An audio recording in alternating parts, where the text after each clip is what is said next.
नमस्कार दोस्तों, मैं जेपी डांडिया आप सभी का आपके अपने YouTube channel dandiya electrical study पर एक बार फिर से स्वागत करता हूं।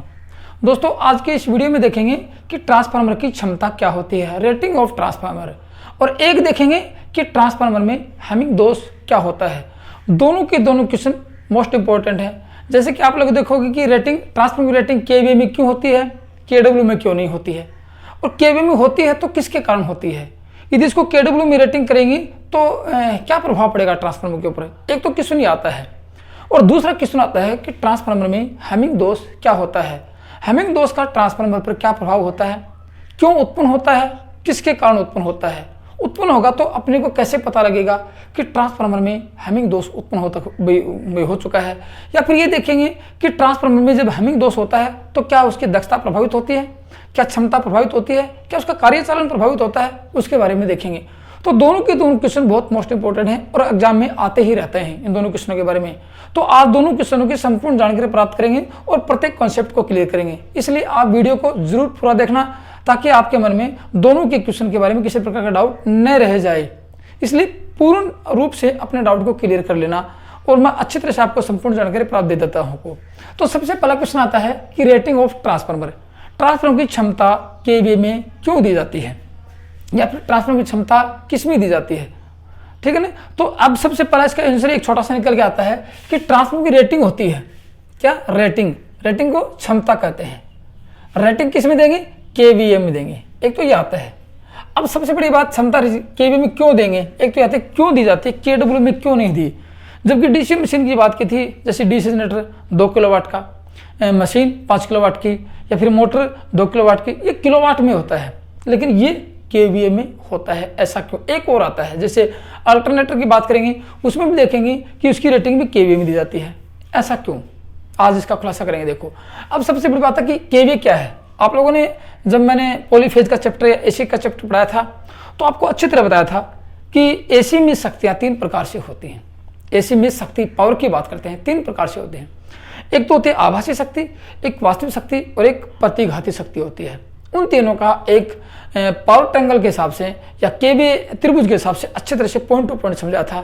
आज मैंने आपको उस दिन में बताया था कि यदि आप इस त्रिभुज को समझोगे, इस पावर को समझोगे, तो आप आगे आने वाले मशीनों में किसी प्रकार की कोई समस्या महसूस नहीं लोगे आप लोग।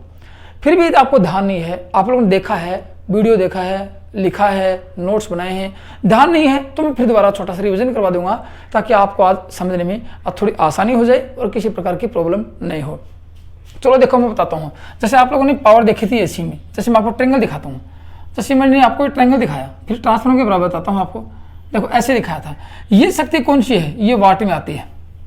एक ये बताया था आपको, कौन सी होगी आपको बताऊंगा। ये शक्ति कौन सी है, ये VAR में आती है, और ये थी आपकी VA। ठीक है ना। ये तो छोटी इकाई थी जिसको वाट बोल सकते हैं, W में आती है, वाट मान लेते हैं। अब कहेंगे सर वाट में, देखो इसको यदि बड़ी इकाई लेंगे तो क्या लेंगे, KVAR ले लेंगे। छोटी इकाई KVAR होती है, बड़ी इकाई, छोटी इकाई VAR होती है, बड़ी इकाई KVAR होती है। यहाँ बड़ी इकाई क्या लेंगे, KVA लेंगे, और यहाँ क्या लेंगे, KW लेंगे। अब शक्तियाँ कौन कौन सी हैं, ये शक्तियाँ कौन कौन सी है, ट्रांसफार्मर की रेटिंग कौन सी शक्ति में अपन दर्शाएंगे, उसकी तो बात आती नहीं। ऐसा नहीं है कि केवीए आता है, वो शक्ति का नाम भी पूछा जाएगा आपसे। अपरेंट पावर होगी, या ट्रू पावर होगी, या रिएक्टिव पावर होगी। कौन सी पावर में ट्रांसफार्मर की रेटिंग दर्शाई जाती है, वो भी देखूंगा, आज आपको दिखाऊंगा। देखो यहाँ क्या होगा केवीए में, ये कौन सी शक्ति है, ये आपकी आभासी शक्ति है। कौन सी, अपरेंट पावर है। ये कौन सी है, आभासी शक्ति, हिंदी में, अंग्रेजी में अपरेंट पावर है। ये कौन सी है, ये वास्तविक शक्ति है, या फिर ट्रू पावर मान लेते हैं, या सक्रिय पावर, एक्टिव पावर मान लेते हैं। और ये कौन सी है, ये प्रतिघाती शक्ति है, प्रतिकारक शक्ति या प्रतिघाती शक्ति, या रिएक्टिव पावर बोलते हैं जिसको, रिएक्टिव पावर, प्रतिघाती शक्ति है। मैंने उसी दिन बताया था आप लोगों को। अब ये देखो, आप लोगों ने एक देखा था ना कि पावर फैक्टर क्या होता है। ध्यान होगा आप लोगों को, पावर फैक्टर के नोट्स बनाए होंगे कि वास्तविक शक्ति और आभासी शक्ति के अनुपात को पावर फैक्टर कहते हैं। ये वास्तविक शक्ति है और ये आभासी शक्ति, दोनों का अनुपात ये क्या है, ये आपका cos फाई है। ठीक है ना, दोनों का अनुपात ये cos फाई आप लोगों का।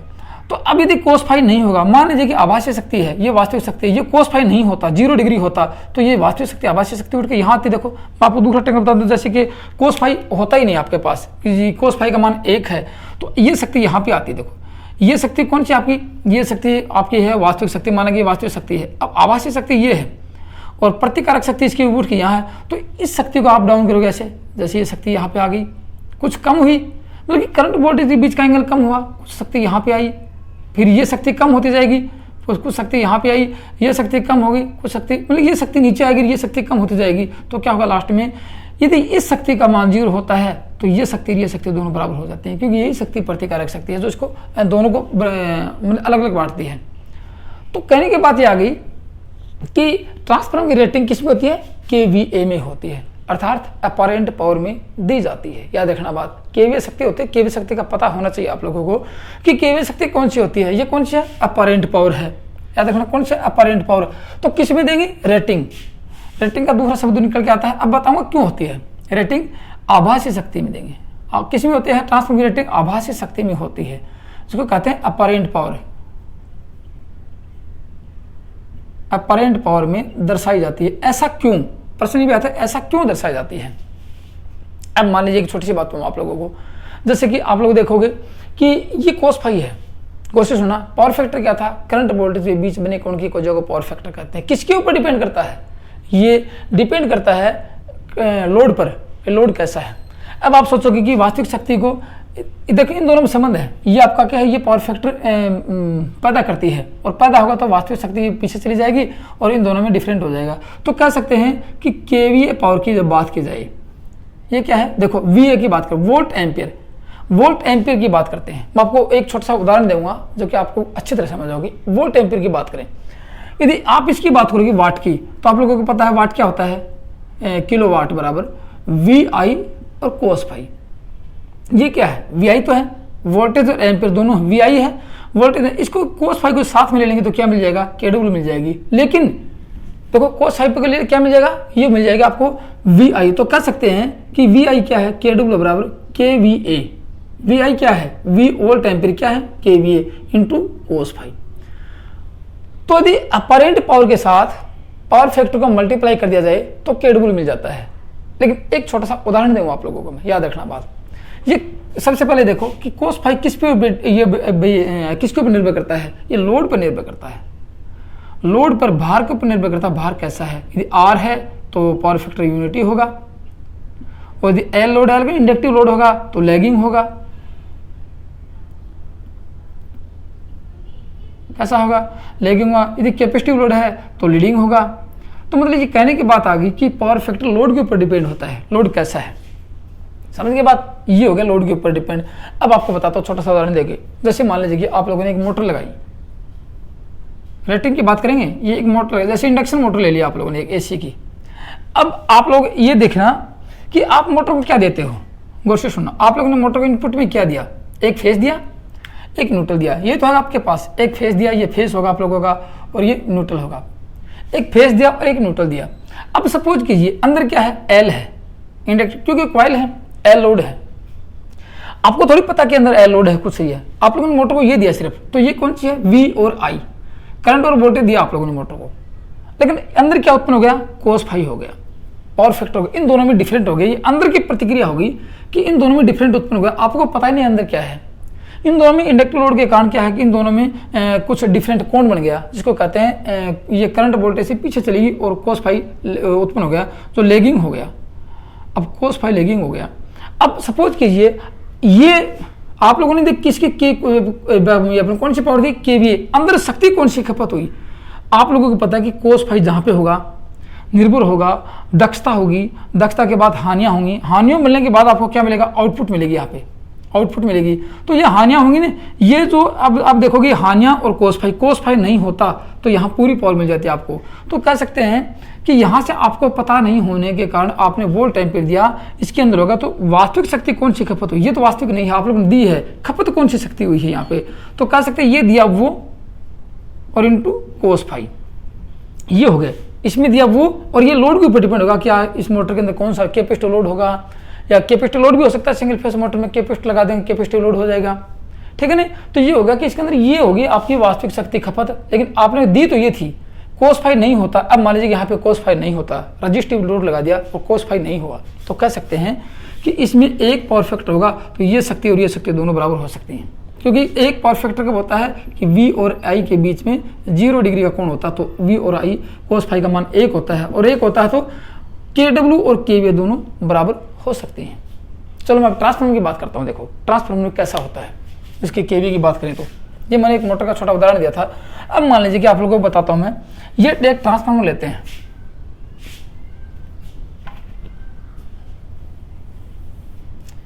ये ले लिया आप लोगों ने एक ट्रांसफार्मर की एक प्राइमरी वाइंडिंग ले ली, एक ट्रांसफार्मर दिखा देता हूँ आप लोगों ने, ये प्राइमरी वाइंडिंग लिया आप लोगों ने, ये आप लोगों ने कोड दिखाई, और ये क्या लिया, ये सेकेंडरी वाइंडिंग ले ली। अब गौर से देखना, आप लोग इतना समझ चुके हो कि प्राइमरी वाइंडिंग पर क्या देंगे, सप्लाई से संयोजित करेंगे, प्राइमरी वाइंडिंग को सप्लाई से संयोजित करेंगे। ये AC लगाई आप लोगों ने, AC के वोल्टेज लगाए, ठीक है ना।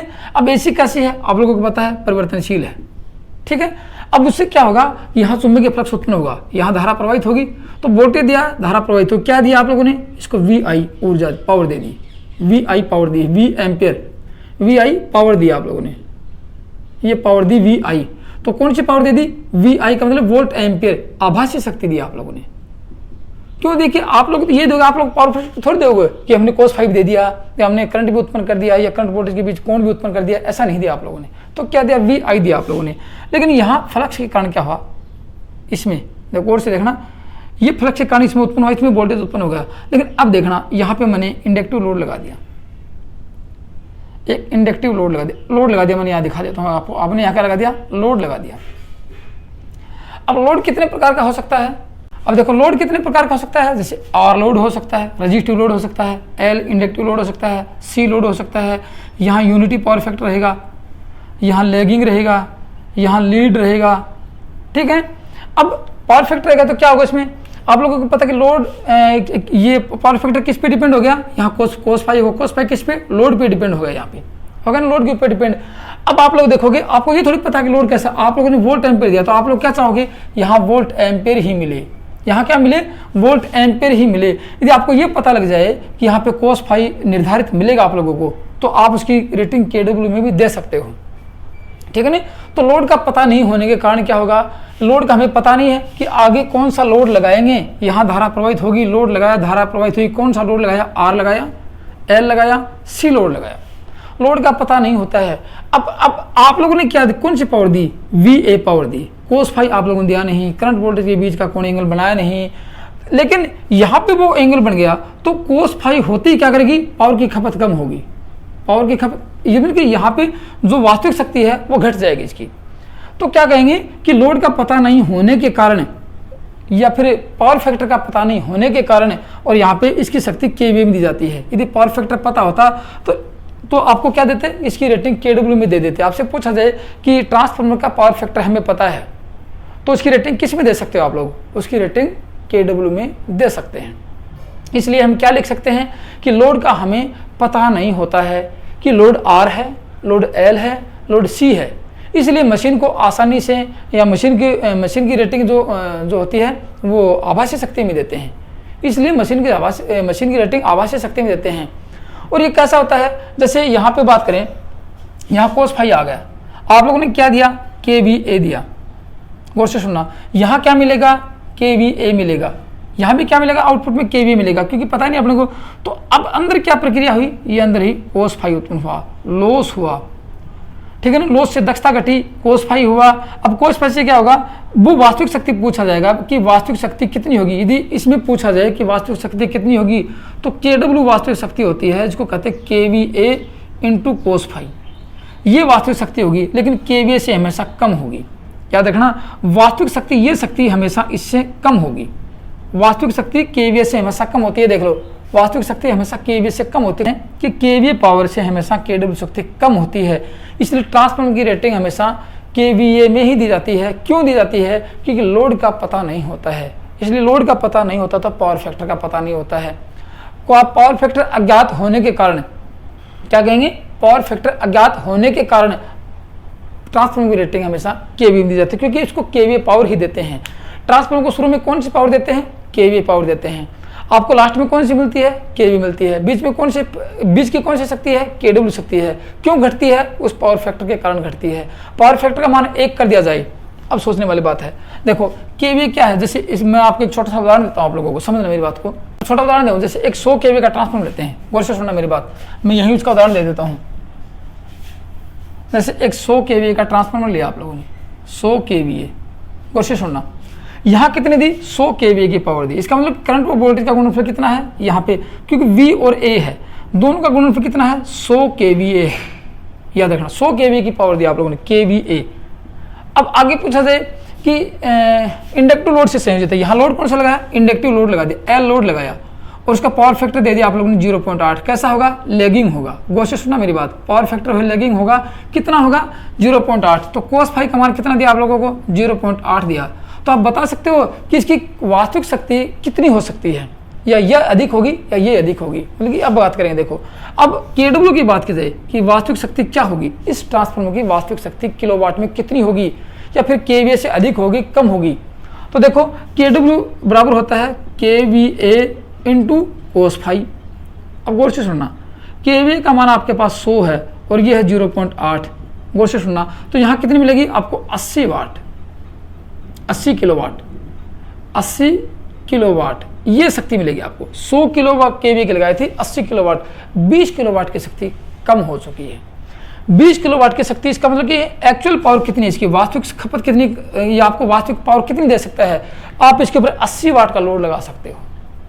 कब, जब पावर फैक्टर 0.8 होगा। इसलिए कह सकते हैं यदि पावर फैक्टर का आपको पता होता कि ट्रांसफार्मर के सेकेंडरी वाइंडिंग पर इतना पावर फैक्टर रखेंगे तो आप उसकी शक्ति केडब्ल्यू में दे सकते हो, लेकिन पता नहीं होता है, इसलिए उसकी शक्ति केवीए में दी जाती है। क्योंकि यहाँ पे केवीए पावर दी और केवीए, इसलिए कह सकते हैं केवीए प्राइमरी का और केवीए सेकेंडरी का दोनों बराबर होते हैं।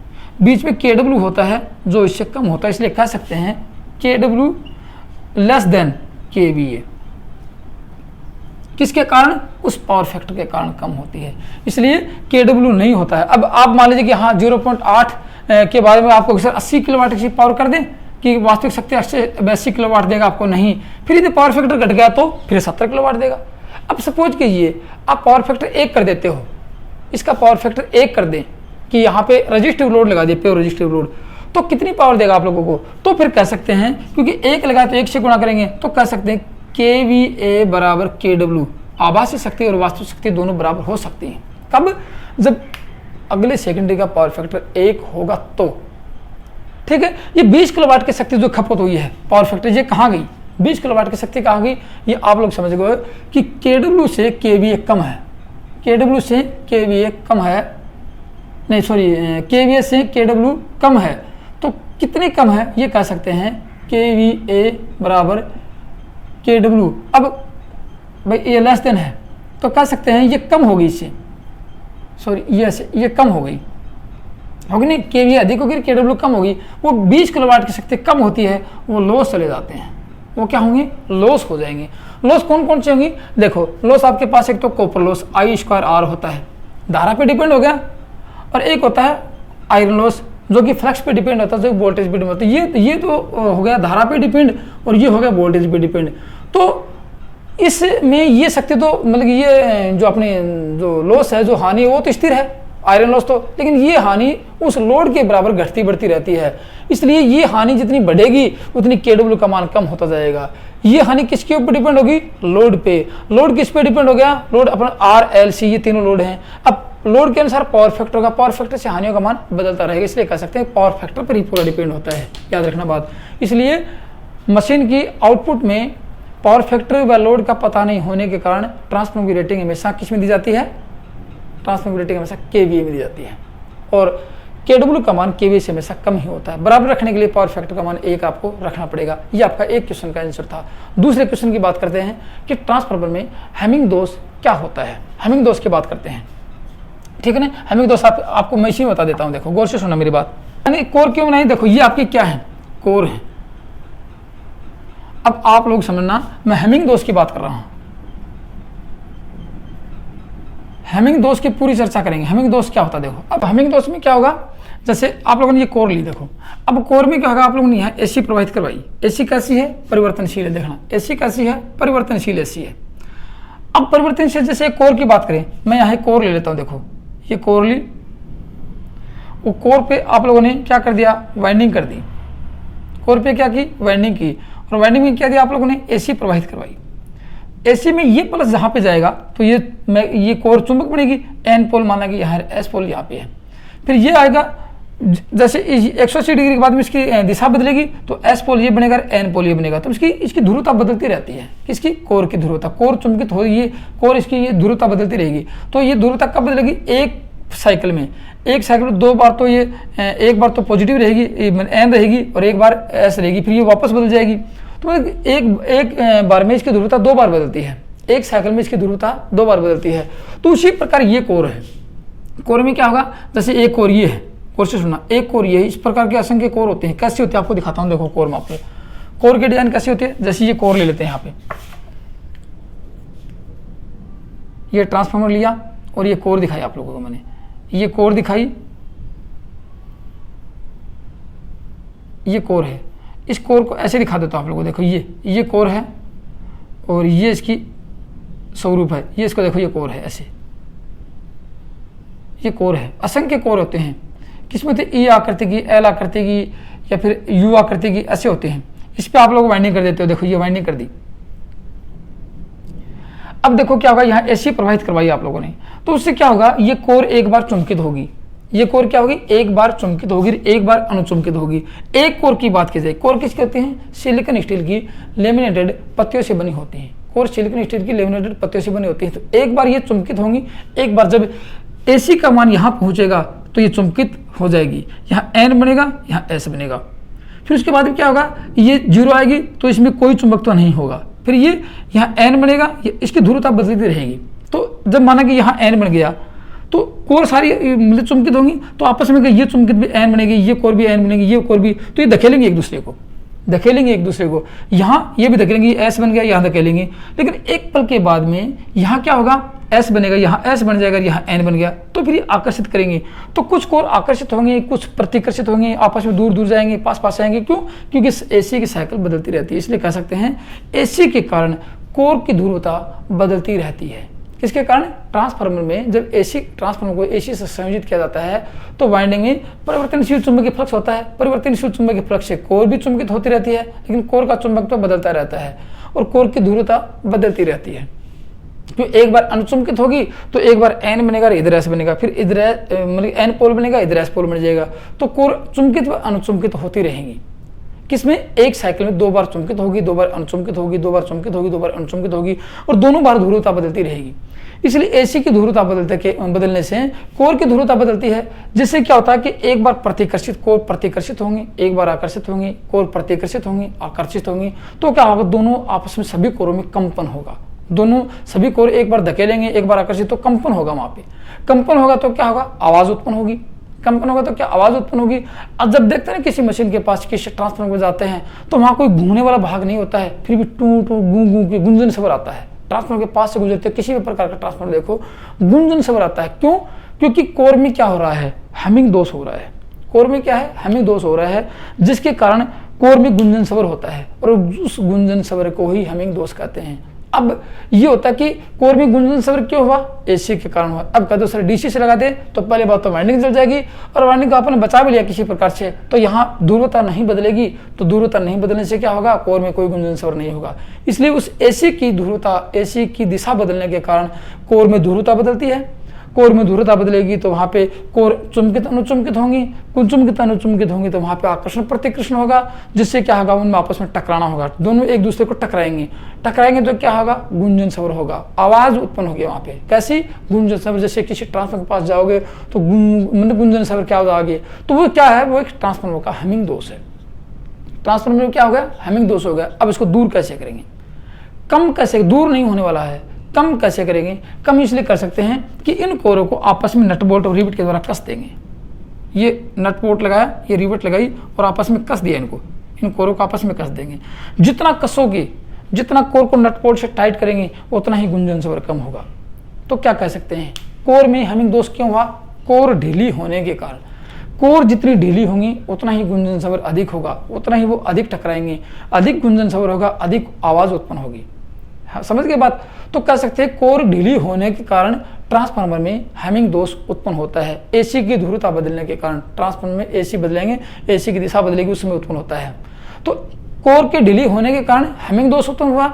और जिसको कम कैसे करेंगे, कोर को जितना टाइट करेंगे, इसलिए कहते हैं कोर को जितना टाइट किया जाता है, सभी कोरों को आपस में नट बोल्ट से टाइट कर दो जितनी हो सके उतनी, तो उसमें गुंजन सवर कम होगा, कम से कम हैमिंग दोष उत्पन्न होता है। लेकिन खत्म नहीं हो सकता, क्योंकि चुंबकत्व के आकर्षण प्रतिकर्षण को समाप्त नहीं कर सकते कितना भी टाइट कर दो, क्योंकि एयर गैप आपको जरूर मिलेगा। बिल्कुल आप एक ठोस की तरह पैकिंग नहीं कर सकते, एयर गैप जरूर मिलेगा। 1% भी एयर गैप हुआ, वहां गुंजन सवर अवश्य उत्पन्न हो जाएगा और काफी दूर तक मिल जाएगा आपको गुंजन सवर। इसलिए कहते हैं वो गुंजन सवर ही क्या है, हैमिंग दोष है। कम कैसे करेंगे, कोर को टाइट करके कम कर सकते हैं। ठीक है, अब बताओ इस गुंजन सवर में ट्रांसफार्मर की दक्षता, क्षमता, प्रचालन पर कोई प्रभाव हुआ? ट्रांसफार्मर की क्षमता व दक्षता पर कोई प्रभाव नहीं पड़ने वाला है, सिर्फ ओनली एक अपने को पता लगने वाला गुंजन सवर होता है। तो हैमिंग दोष से ट्रांसफार्मर पर कोई प्रभाव नहीं पड़ता है, सिर्फ एक जो आवाज उत्पन्न होती है उसको कहते हैं गुंजन सवर। तो आपके 2 प्रश्नों का उत्तर मिल गया। ट्रांसफार्मर रेटिंग किस में, केवी में। क्यों? पावर फैक्टर पता नहीं होने के कारण या लोड का पता नहीं होने के कारण। गुंजन सवर क्यों, हैमिंग दोष क्यों? कोर के ढीली होने के कारण। क्यों उत्पन्न होता है? एसी होने के कारण। एसी से क्या होगा, इन कोर जो कोर हैं, इन कोरों में ध्रुवता बदलेगी और आपस में आकर्षण प्रतिकर्षण होगा और वहां पर टकराना होगा, टकराव होगा तो आपस में गुंजन सवर होगा, उसके कारण होती है। तो दोस्तों दोनों के दोनों क्वेश्चन आपको मिल चुके हैं। तो आज की वीडियो में सिर्फ इतना ही था और अपना ट्रांसफार्मर का चैप्टर भी आज कंप्लीट हो चुका है। अगले चैप्टर में देखेंगे 3 फेज एसी मोटर का अध्ययन करेंगे, जो कि बहुत मोस्ट इंपॉर्टेंट है। तो दोस्तों आज की वीडियो में सिर्फ इतना ही है। थैंक यू, धन्यवाद।